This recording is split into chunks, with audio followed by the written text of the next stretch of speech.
Well, you know, dealing with an event that is this traumatic is hard on anybody. Oh, yeah. Portland Trauma Intervention, or TIP, is designed to help people cope with such traumatic events.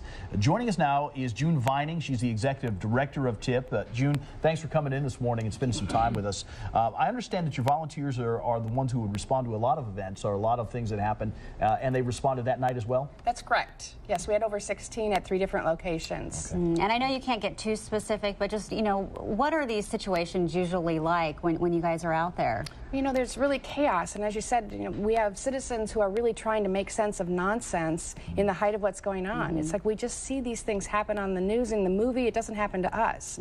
So to walk into somebody's life and give them some immediate support is very powerful. And specifically, what are your volunteers out there doing for these people?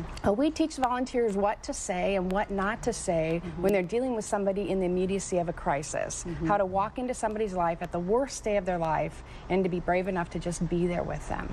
You've been doing this for a long time, for more than 15 years now. When you run into a situation where you're needed, is it difficult sometimes for people, especially kids maybe, to sort of open up and talk about how they're feeling? Oh, absolutely. There's a huge trust issue. So we have a really active teen program as well, because if I walk in, they automatically see a mom, but if I take my 17-year-old daughter and give her the same skills, they see a peer. And we give them, those teens, the same skills we teach the adults, and how to come alongside and just be there and listen to somebody. And is it something where, obviously, you guys aren't just there for those people that night, but there's it sounds like a lot of follow-up as well? Yeah, there's a ripple effect. When something happens, there's more than just the people who are immediately there. They're the people that they live with at home, maybe the friends and family who live in other places, the neighbors, where they go to school, where they work. There's a lot of people affected, even though they weren't right there, maybe weren't injured, or maybe didn't witness it, but are affected by the crisis. Are there signs that maybe family members, a parent, might want to look for in a situation like this to know that their child may be having some difficulty dealing with it?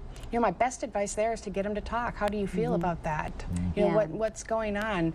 What are you thinking? Some kids, maybe even who had visited the zone before, might be feeling upset or anxious. Wow. And yeah, I'm assuming that, you know, this is something that I would assume this shooting from Saturday night it just affected so many people. Probably one of the biggest situations you guys have dealt with. In a long time, absolutely. Yeah. So tragic. Okay, well, thanks so much for coming in and letting us know about your organization and all you do for the community. And, you know, stay with KOIN Local 6 for continuing coverage of that downtown shooting. We've posted a lot of extras on our website at KOINLocal6.com.